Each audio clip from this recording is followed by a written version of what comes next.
Karibu Elimu kwa Jamii. Kipindi kilichopita tunaendelea na mada yetu ya elimu ya maisha na mafanikio. Tuliangalia elimu ya maisha ni nini, tukaangalia maana ya mafanikio, umuhimu wa elimu ya maisha.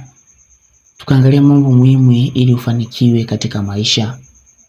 Na kama umepitwa na video hizo, hebu jaribu kuangalia, kwa sababu ni video ambazo zinaweza kukusaidia kufikia katika malengo yako. Sasa leo tunaenda kuangalia vizuizi vya mafanikio. Ni vizuizi gani ambavyo vinaweza vikakufanya kutokufikia katika malengo yako au kutokufikia katika mafanikio yako. Cha kwanza ni kukosa malengo. Ukiishi bila kuwa na malengo fulani ya muda fulani, aidha ya muda mfupi, aidha ya muda mrefu, hicho ni kitu ambacho kinaweza kukuzuia mafanikio yako, kikakuzuia usifikie ndoto zako, kwa sababu hauna malengo. Baada ya miaka miwili wewe unataka kuwa nani? Kwa kama una malengo, ni kitu ambacho kinaweza kukuzuia kutokufikia katika malengo. Vizuizi ambavyo kizuizi kimoja ambacho kinaweza kukusaidia kutokufikia katika malengo yako. Kitu kingine, kuwa na hofu ya kushindwa, kwamba unajua kwamba unataka kujaribu kitu, unataka kufanya biashara yoyote, kama unajua utafeli. Hapana. Unapojaribu kitu unakuwa imara zaidi na unaweza kufikia katika malengo yako. Kwa kutokuwa na hofu ya kushindwa, jaribu kufanya, kwamba hii ni kitu ambacho kinaweza kukuzuia kufanyaje kutokufikia mafanikio. Kitu kingine ni kukosa nidhamu, aidha nidhamu ya muda au nidhamu ya fedha.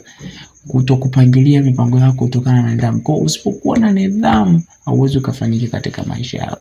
Kwa hiyo unatakiwa uwe na nidhamu, uweke mikakati ya nidhamu ili uweze kufanikiwa katika maisha na mafanikio yako. Kitu kingine, kutegemea wengine sana, kwamba kila kitu unategemea, aidha unategemea wazazi sana, kila kitu kuanzia kiatu mpaka soksi unategemea wazazi.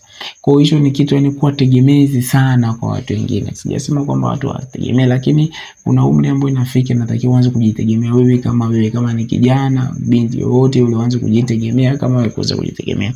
Usipoweza kujitegemea wewe kama wewe, hiyo ni kitu ambacho kinaweza kuzuia nini? Kazi ya mafanikio yako. Kitu kingine, mazingira mabaya au jamii inayokuzunguka. Inategemea na jamii inayokuzunguka pale au mazingira unaoishi pale, aidha inakukataa kwa namna fulani. Kwa kama jamii fulani imekukataa, hebu jaribu kutoka katika ile jamii iliyokukataa, jaribu sehemu katika jamii nyingine, kwa sababu uking'ang'ania pale pale, jamii au watu wanaokuzunguka wanaweza kusababisha kutokufikia mafanikio yako. Kwa angalia, je, mazingira unayokaa ni mabaya au jamii inayokuzunguka ni mbaya? Kwa kama ni mbaya, je, namna gani ya kuondokana na hiyo jamii inayokuzunguka?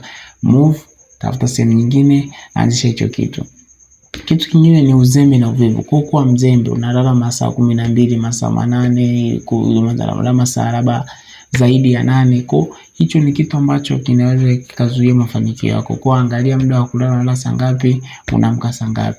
Na kuna video nimeeleza masaa mangapi mwanadamu anatakiwa kulala. Watu wanazidisha masaa, kwa hiyo unatakiwa uangalie, usiwe mzembe. Umeamua kufanya jambo fulani, fanya kwa usahihi na kwa uhakika zaidi. Kwa hivyo hizo ni moja ya vitu ambavyo tumesoma, vizuizi ambavyo vinaweza vikazuia mafanikio yako.